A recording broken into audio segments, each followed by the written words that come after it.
j'ai le plaisir d'annoncer un investissement de 3,6 millions de dollars, 3.6 million dollars, pour soutenir 4 nouveaux projets financés par le programme d'appui à l'immigration francophone.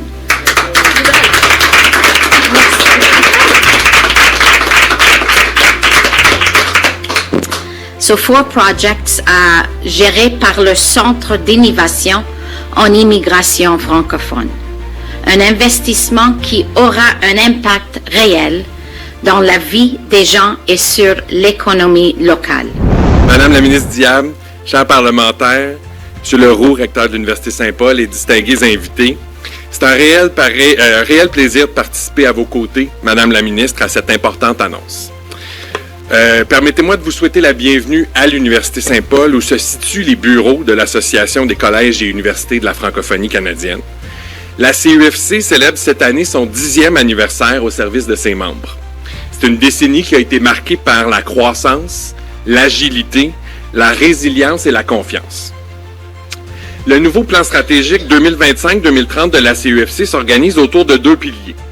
Le premier, la représentation stratégique, nous incite à poursuivre et à approfondir notre travail de développement et de diffusion de plaidoyers novateurs auprès des institutions fédérales en s'appuyant sur la notoriété qu'a acquise notre association.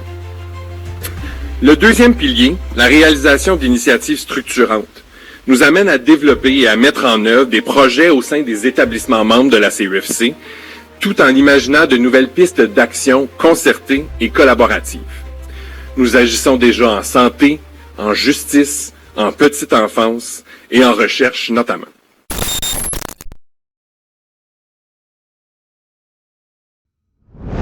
Bonjour tout le monde, ça va bien? Oui. Ben, je suis pas sûre. C'est le lendemain de veille, hein? Vous étiez tous à la party de la FCFA hier. Bon matin tout le monde, ça va bien? Bon, OK. Alors, good morning everyone. Kwei. Mon nom est Mona Fortier. Je suis la députée d'Ottawa-Vanier-Gloucester. Et ça me fait un grand plaisir d'être avec vous ce matin pour cette annonce qui est vraiment importante.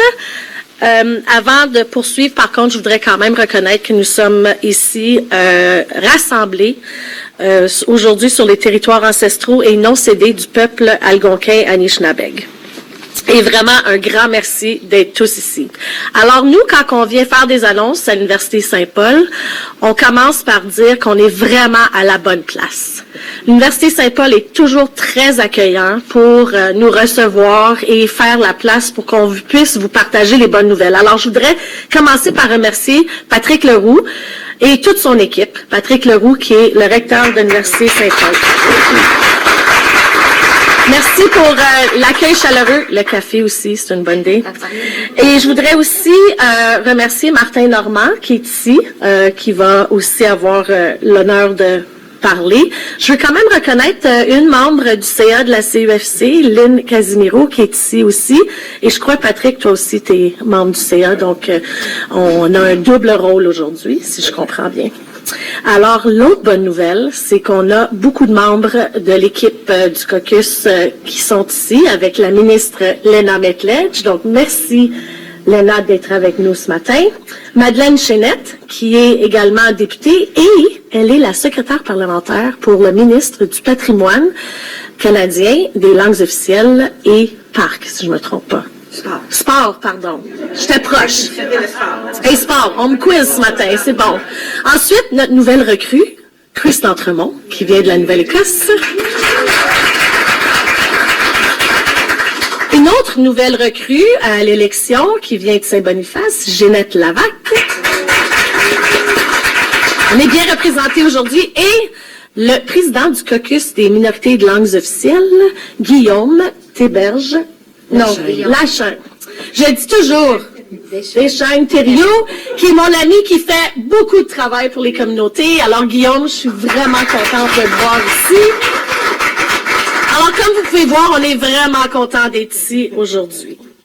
et merci d'être tous et toutes ici en si grand nombre. Vous savez, notre gouvernement a récemment déposé le budget 2025, un Canada fort.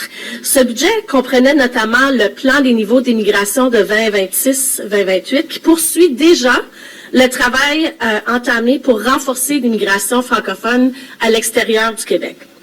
Une fois arrivés au Canada, les immigrants francophones doivent pouvoir compter sur un soutien concret dans leur nouvelle communauté des services qui aident à s'installer, à se sentir chez eux et à bâtir cette nouvelle vie en toute confiance. Et aujourd'hui, ma collègue et aussi mon amie, l'honorable Léna Metledge-Diab nous partagera comment le gouvernement du Canada travaille avec des organismes partout au pays pour soutenir les immigrants francophones dans leur premier pas et leur intégration dans leur nouveau chez-soi. La ministre Diab apporte une expérience impressionnante à ce dossier. Avant d'être élue députée fédérale d'Halifax-Ouest, elle a dirigé plusieurs ministères en Nouvelle-Écosse, dont la justice, la francophonie et l'immigration. Elle travaille directement avec les communautés, les organismes et les nouveaux arrivants et elle sait ce qui fonctionne vraiment. C'est cette expérience concrète et son engagement envers les communautés francophones et acadiennes qui ont mené le premier ministre Carney à lui confier le portefeuille de l'immigration, des réfugiés et de la citoyenneté. C'est donc avec grand plaisir que je vous invite à accueillir la ministre Diab.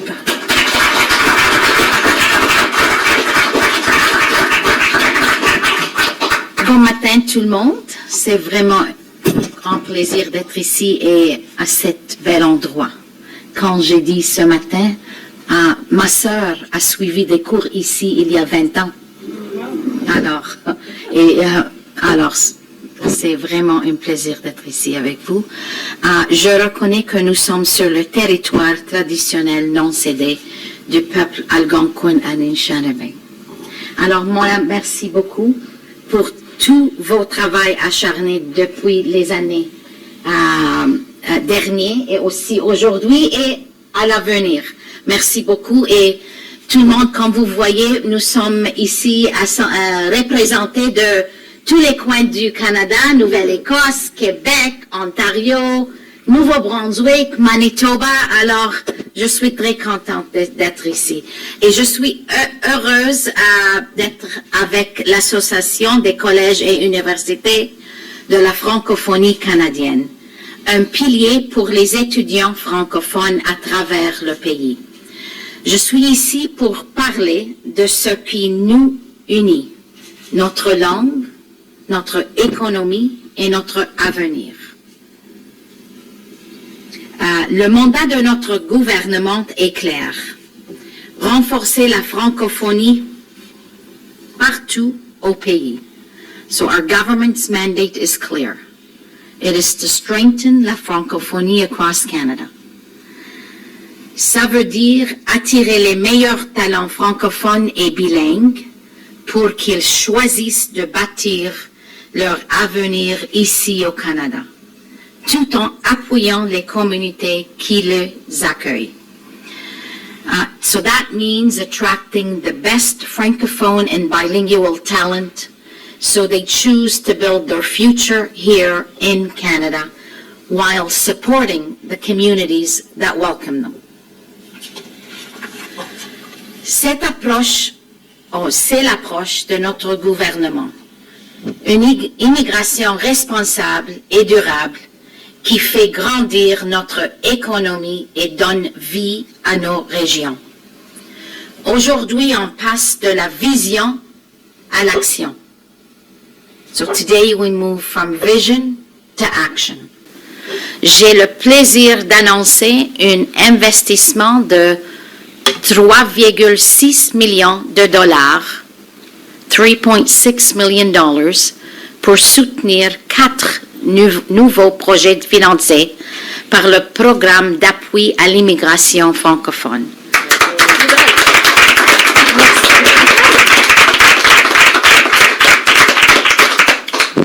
So 4 projects gérés par le Centre d'innovation en immigration francophone. Un investissement qui aura un impact réel dans la vie des gens et sur l'économie locale. En tant qu'ancien ministre des Affaires acadiennes et de la francophonie et de l'immigration de la Nouvelle-Écosse, je sais à quel point ces investissements comptent pour la vitalité des communautés et le développement régional. Ces projets ont tous les mêmes objectifs. Transformer les idées en action pour soutenir les travailleurs, les étudiants, les employeurs et les communautés partout au pays. Alors, comme ministre du Canada, j'aimerais parler toujours dans les deux langues officielles. Alors, so these projects all share the same goal, turning ideas into action to support the workforce, students, employers, and the communities across the country.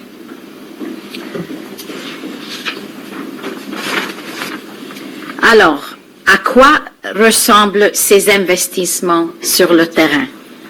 Ici, même, l'association recevra 658 000 sur 4 ans pour soutenir les établissements postsecondaires afin qu'ils puissent aider les étudiants étrangers francophones et faciliter leur parcours vers l'emploi et la résidence permanente.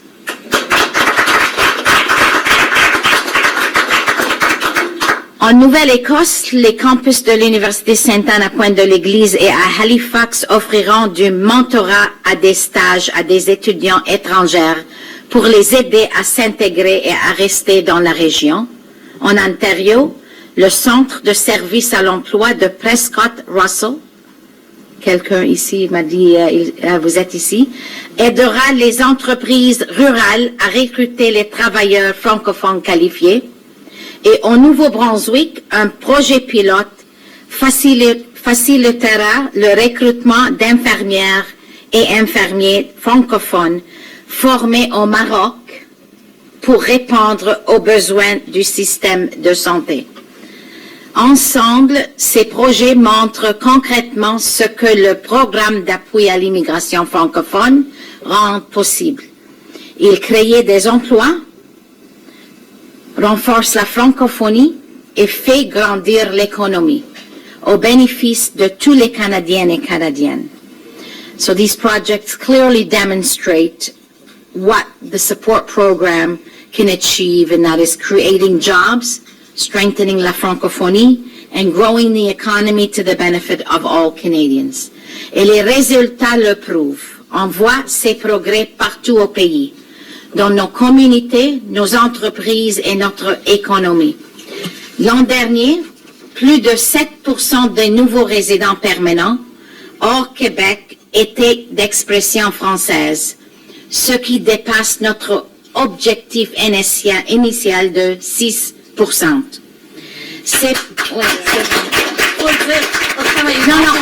On a travaillé très fort. On a travaillé très fort parce que moi, je me souviens, les années 2013, 14, 15, 16, on n'a pas pu réussir à 4%, parce que les cibles à ce moment étaient 4 et on était à 2 quelque chose. Alors oui, c'est de beaux travail avec des bonnes personnes, tout le monde personne et partout le pays. Ces progrès s'inscrivent dans la priorité de notre gouvernement de renforcer l'immigration francophone, appuyé par le plan des niveaux d'immigration et le budget de 2025, qui fixe un objectif clair de 12% d'ici 2029. Et maintenant, nous visons encore plus haut. Nous accueillerons plus de 30 000 nouveaux arrivants francophones chaque année entre 2026 et 2028. Une cible ambitieuse pour faire grandir la francophonie canadienne et soutenir la prospérité du pays.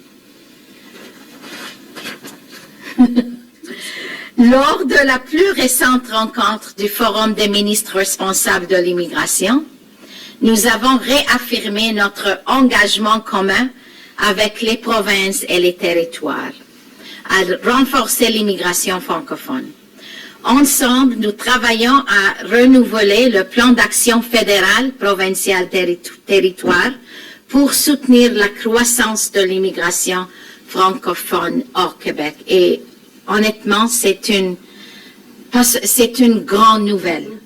Parce que moi, j'étais là les années 2016, quand on a rencontré pour la première fois à Moncton, à ce temps-là, avec les ministres de l'immigration et les ministres de la francophonie pour le Canada, mais aussi toutes les provinces et territoires. Et grâce à ça, on a lancé, le gouvernement fédéral, après ça, a lancé la langue officielle. Le plan d'action sur les langues officielles? Oui, c'est ça. Oui. Alors, c'était le commencement là, à Moncton. Alors, que nous renforçons l'immigration francophone, nous faisons avancer notre stratégie d'attraction des talents internationaux à l'échelle du gouvernement. L'objectif est simple, attirer les meilleurs talents du monde, là où ils peuvent avoir le plus grand impact sur notre économie, dans des secteurs comme la santé, les métiers spécialisés, l'éducation et les technologies émergentes.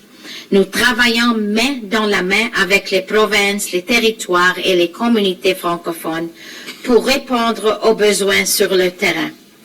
Et derrière ces efforts, il y a des partenaires engagés, les employeurs, les établissements d'enseignants et les organismes communautaires qui accueillent et accompagnent les nouveaux arrivants d'expression française.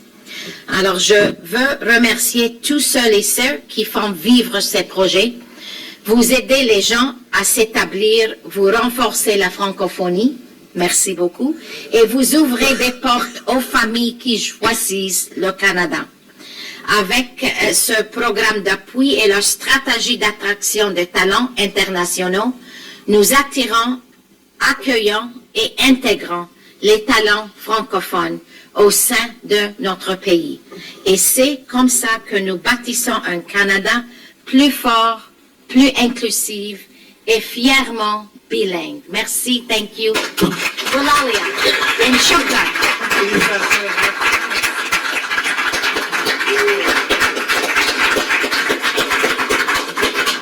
Quelle bonne nouvelle, hein? Oui, quand on vient ici, c'est parce qu'il y a toujours des bonnes nouvelles. Puis on en a une autre aujourd'hui. Puis, Madame la ministre, premièrement, merci pour votre leadership. Je sais que vous travaillez très fort pour qu'on puisse arriver à des annonces comme aujourd'hui. Mais si vous me permettez, je veux renchérir sur ce que vous avez dit dans votre discours. Je veux remercier le fait qu'on a une collaboration vraiment bonne avec les établissements francophones, la société civile, pour qu'on puisse, les organismes, je prends Andréane qui est là avec le Centre des services communautaires de Vanier, et vous tous qui travaillez très fort pour qu'on puisse ensemble faire en sorte qu'on accueille d'autres francophones dans notre famille canadienne. Parce qu'on a besoin non seulement d'augmenter la participation francophone à travers le pays, mais il y a un besoin de remplir ces postes qui offrent des services en français un peu partout à travers le pays. Donc, je veux vraiment renchérir, Madame la ministre, le fait que on a des partenaires de choix, des partenaires avec lesquels on peut vraiment faire arriver les choses. Puis ensemble, avec cette annonce aujourd'hui, on continue ce parcours. Alors, merci infiniment. Et pour peut-être en mettre un peu plus, c'est le tour maintenant à Martin Normand de venir nous parler justement de cette annonce aujourd'hui. Notre DG qu'on adore travailler avec de l'association des collèges et universités de la francophonie canadienne. Alors, Martin Normand.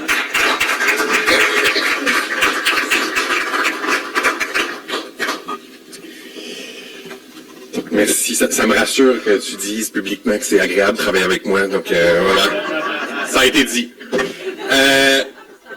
C'est enregistré. Bonjour. Madame la ministre Diab, chers parlementaires, M. Leroux, recteur de l'Université Saint-Paul et distingués invités, c'est un réel plaisir de participer à vos côtés, Madame la ministre, à cette importante annonce.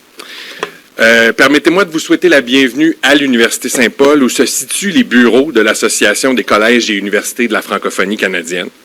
La CUFC célèbre cette année son 10e anniversaire au service de ses membres. C'est une décennie qui a été marquée par la croissance, l'agilité, la résilience et la confiance. Le nouveau plan stratégique 2025-2030 de la CEFC s'organise autour de 2 piliers. Le premier, la représentation stratégique, nous incite à poursuivre et à approfondir notre travail de développement et de diffusion de plaidoyers novateurs auprès des institutions fédérales en s'appuyant sur la notoriété qu'a acquise notre association.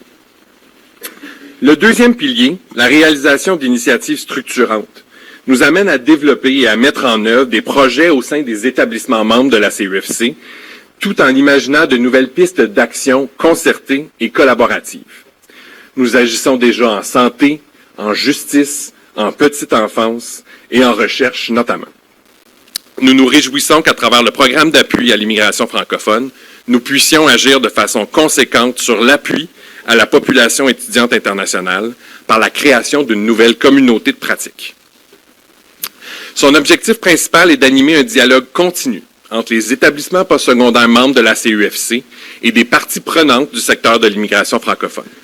Ce dialogue permet d'améliorer l'appui à la population étudiante internationale qui souhaite s'engager dans une transition vers la résidence permanente. On veut aussi qu'elle soit un mécanisme pour maximiser la contribution des membres de la CEFC à l'atteinte des cibles en immigration francophone fixées par le gouvernement fédéral, dans un contexte où, on l'a entendu, des efforts louables, manifestes et conséquents sont posés pour atteindre des cibles croissantes en matière d'immigration francophone. Grâce à ce projet, nous pouvons aussi entamer le renouvellement d'une importante étude sur la population étudiante internationale au sein de nos établissements membres. Cette nouvelle étude permettra de déterminer les changements dans les réalités de la population étudiante internationale, d'analyser les réalités des établissements face aux besoins évolutifs de cette population, d'améliorer les modes de prestation de services en fonction des pratiques et besoins réels de la population et de développer des stratégies et des recommandations qui servent à renforcer les établissements et les fournisseurs de services de la communauté. Nous avons également lancé tout récemment des capsules témoignages de personnes qui ont étudié dans un de nos établissements postsecondaires, qui ont fait la transition vers la résidence permanente et qui se sont installés dans les communautés francophones en situation minoritaire. Un de ces étudiants, d'ailleurs, était un étudiant de l'Université Saint-Paul. Donc, je vous invite à retrouver ces 2 capsules sur nos réseaux sociaux. Les établissements membres de la CEFC sont des acteurs incontournables dans les efforts collectifs visant à bâtir une économie résiliente. Leur contexte d'apprentissage varié favorise l'acquisition d'un bilinguisme durable et de compétences techniques et numériques nécessaires sur le marché du travail. Aussi, en accueillant chaque année une population étudiante francophone internationale et en l'outillant dans ces processus l'amenant vers la résidence permanente, nos établissements assurent la rétention d'une main-d'œuvre qualifiée au Canada et contribuent à l'épanouissement et au rétablissement du poids démographique des communautés francophones en situation minoritaire. Surtout, ils sont déterminés à placer chaque personne étudiante au cœur d'une démarche humaine et éthique afin de veiller à son succès académique et personnel et à son intégration réussie dans nos communautés. C'est à ce titre que nous espérons continuer à cultiver une relation constructive avec IRCC afin que nous soyons en mesure d'atteindre nos objectifs communs tels qu'énoncés dans la politique en matière d'immigration francophone. Je vous remercie.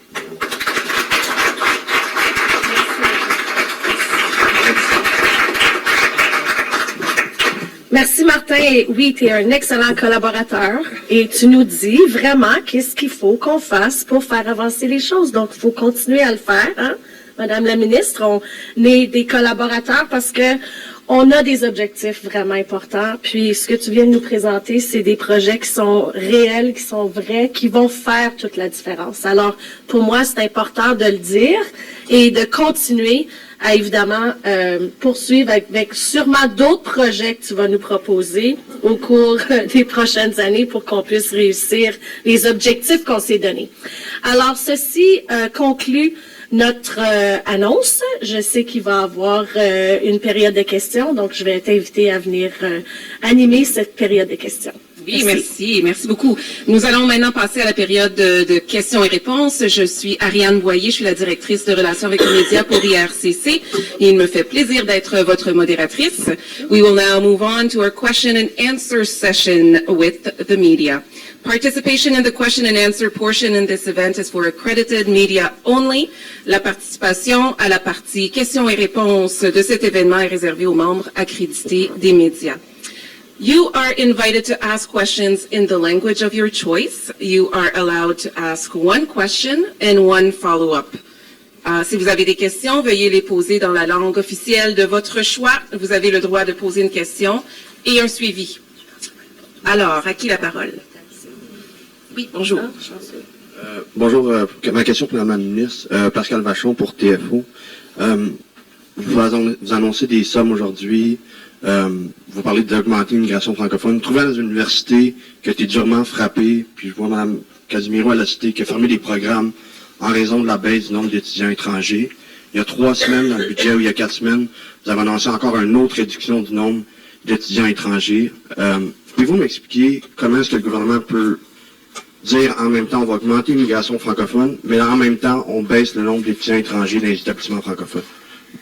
Alors, merci beaucoup pour cette question. Alors, on a lancé un plan d'immigration qui est durable, qui veut stabiliser le nombre d'immigrants partout au Canada, les nombres permanents et les nombres temporaires. Alors, quand on parle des nombres temporaires, ça inclut les étudiants étrangers. On a vu les dernières années que les cibles, alors, avant 2024, on n'avait pas de cibles pour des résidents temporaires, incluant les étudiants internationaux. Et on a vu les dernières années qu'on a des crises ici, dans nos provinces, dans toutes les provinces, de logement, de santé, etc., des infrastructures. Alors, les décisions qui sont prêtes en 2024, oui, on a réduit les nombres, les chiffres, mais c'était nécessaire. Alors maintenant, j'espère que avec les cibles qu'on a annoncées pour 2026, aussi avec la collaboration avec nos institutions, on va travailler ensemble pour faire meilleur pour, les étudiants étrangers qui viennent ici chez nous, au Canada. 2, pour les institutions qui accueillent ces étudiantes. Et aussi tous les Canadiens qui sont ici aussi. Alors, j'ai beaucoup d'espoir que ça marche. Aussi, on a, comme vous avez entendu maintenant, on a un plan d'immigration francophone pour attirer les personnes et on va travailler. C'est pour sa raison nous sommes ici et nous faire des annonces comme ça. Mais aussi, on a un plan d'attirer de talent global. Et ça va enrichir toutes nos communautés. Et j'espère qu'avec, je vois beaucoup de personnes ici et beaucoup des organismes qui sont représentés. Moi, j'ai beaucoup d'espoir pour ce pays. Et merci pour vos questions. Ma question spécifiquement sur les étudiants francophones hors du Québec dans les établissements. Êtes-vous prêt à modifier de quelconque façon votre plafond des étudiants étrangers pour ces établissements-là spécifiquement? Êtes-vous prêt à les exempter? Est-ce que vous êtes prêt, oui ou non, à modifier votre plafond d'études pour ces étudiants étrangers francophones? Alors, on a déjà fait ça. On a un programme pilote qui se marche maintenant. Et j'ai déjà parlé avec le directeur de ça. C'est la première année. Et il y a beaucoup de discussions, beaucoup de collaboration. Et on espère que ça va marcher très bien pour le Canada et pour nos institutions. Mais on est toujours là pour collaborer et pour travailler et pour faire mieux. Comme j'ai dit, pour les étudiants, les entreprises, les institutions et aussi tous les Canadiens. On passe maintenant à la prochaine question. On a des journalistes qui se sont joints à nous en ligne. Alors, je passe la parole virtuellement. Et on reviendra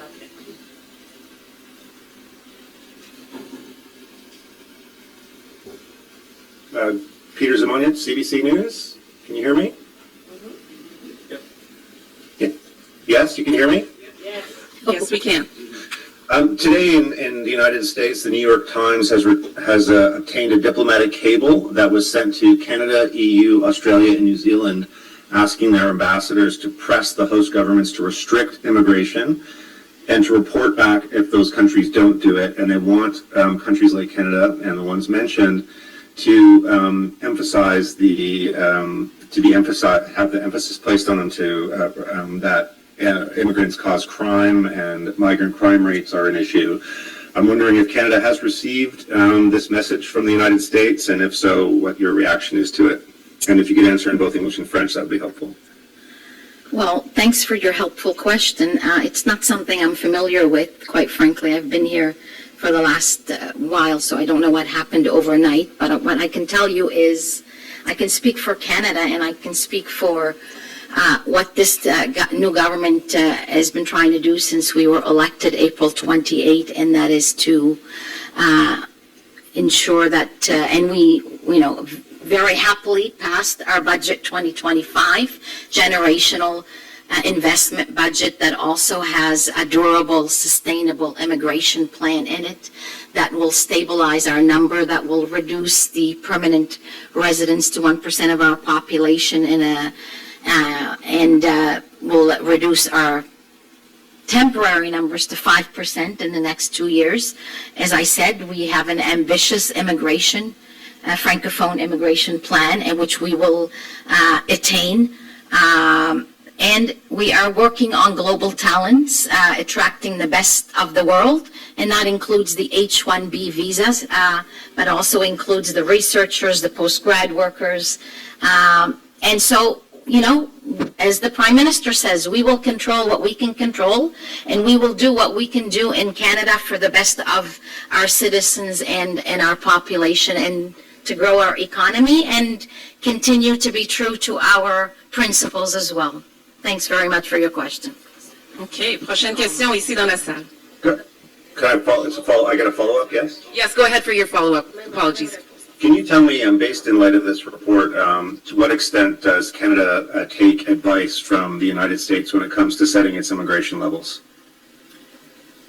I can tell you I did extensive consultation for months as the minister to do the levels plan.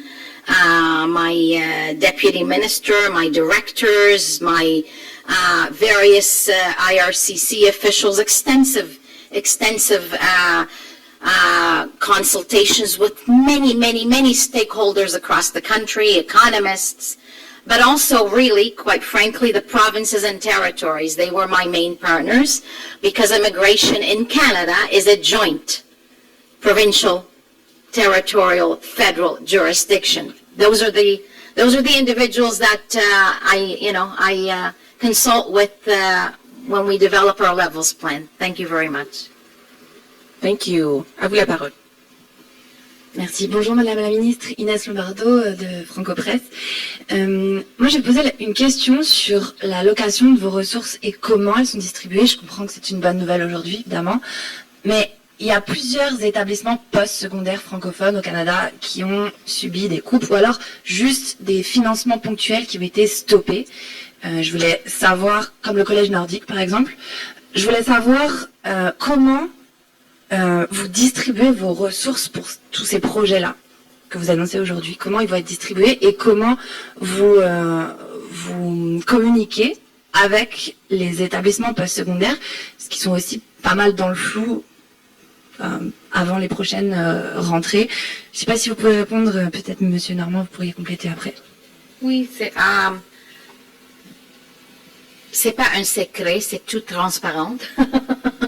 On a un fonds et il y a deux demandes qui sont faites au département. C'est comme ça pour tous les projets.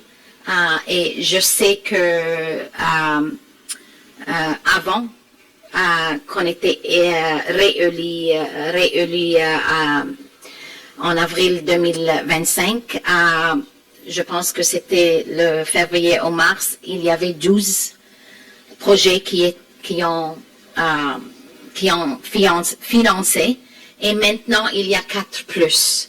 Alors, peut-être vous pouvez parler de vos finances, s'il vous plaît, oui. Merci de me donner l'occasion de répondre. Je vais ajouter que le projet que Madame la ministre a annoncé et qui est logé chez nous, c'est le résultat de longues consultations avec nos établissements, alors que nos communautés, les établissements, nos partenaires voient la population étudiante internationale comme un bassin à haut potentiel de transition vers la résidence permanente pour atteindre les cibles en matière d'immigration francophone. Nous cherchions collectivement des façons plus efficaces, plus manifestes et qui répondent aux besoins émergents de cette population-là pour les aider à faire cette transition-là. Donc, c'est pour ça que les gestes qu'on va pouvoir poser dans les 3 prochaines années, c'est de documenter ces bonnes pratiques-là, de trouver quels sont les écarts pour veiller à la réussite socio-économique de tous les étudiants et les étudiantes internationaux qui voudront faire la transition à la résidence permanente. Et ça s'inscrit dans plein d'autres gestes qui sont posés autant par nos établissements, par nous à la CEFC, qu'à IRCC, à travers un dialogue constructif autour des mesures qui ont été annoncées dans les dernières années. On en a parlé tantôt, ces mesures-là sont perfectibles, je l'espère, mais c'est à travers ce dialogue constructif qu'on continue de maintenir avec l'IRCC qu'on pourra arriver à des résultats concrets pour la population étudiante, nos établissements et nos communautés. Merci. Puis je vais retourner à vous, Madame la Ministre, s'il vous plaît. Le commissaire aux langues officielles a sorti un rapport cette semaine de mi-parcours, si on veut, qui fait le bilan du plan d'action pour les langues officielles. Et il a souligné les diverses bonnes actions et les points à améliorer. Puis, en parlant d'IRCC, il a expliqué que les personnes, les étudiants étrangers francophones, mais globalement, les francophones, quand ils immigrent au Canada, ils ont une vision du bilinguisme qui n'est pas celle qui est vendue par IRCC. Alors, et c'est toujours le cas aujourd'hui, même après le plan d'action. Je voulais juste savoir si vous aviez discuté avec le commissaire à ce niveau-là. Alors, merci pour cette question. Le plan d'action qui était, vous avez travaillé de ça, vous êtes le ministère du Trésor, mais beaucoup de personnes ont travaillé. Vous aussi, Guillaume, quand vous êtes à Nouveau-Brunswick, mais le plan d'action qui était lancé était le plus grand investissement du pays pour jamais vu, exactement, pour l'immigration francophone. Alors, et on continue de travailler et on collabore, comme M. Normand a dit. Merci. Oui, absolument. Vous savez, il faut aussi remercier le commissaire pour le travail qu'il fait. Le commissaire a un rôle à jouer. Là, maintenant, avec la nouvelle mouture de la loi sur les langues officielles, le ou la prochaine commissaire va pouvoir avoir plus de pouvoir. Et je pense qu'on a besoin d'entendre ce qui se passe par le fait que le commissaire soulève des enjeux avec lesquels on doit travailler. La ministre a raison de dire qu'on a eu les plus grands investissements jamais vus au niveau de l'immigration francophone. Et je pense qu'on va continuer à regarder ce qui se passe pour qu'on puisse s'assurer d'avoir les bons programmes en place, les bons partenaires en place et aussi s'assurer que les gens sont équipés, comme on dit, pour pouvoir travailler dans les 2 langues officielles à travers le pays. C'est pas nécessairement quelque chose qui se fait parce qu'on met de l'argent dans quelque chose que soudainement tout va bien se passer, mais il faut le dire. Il y a beaucoup d'avancement qui s'est fait. Il y a encore beaucoup de travail à faire, mais la bonne nouvelle qu'on annonce aujourd'hui, c'est qu'on se met ensemble et on collabore pour y arriver, et c'est ce que je pense, même avec les provinces et territoires, les rencontres qu'il y a eu, il y a cet effort-là qui se fait aussi avec, je dirais, le travail qui se fait avec les provinces et les territoires. Donc, est-ce qu'il y a encore du travail à faire? Oui. Est-ce qu'on va continuer à travailler ensemble pour y arriver? Oui. Merci. Merci beaucoup. On passe à une question en ligne, s'il vous plaît.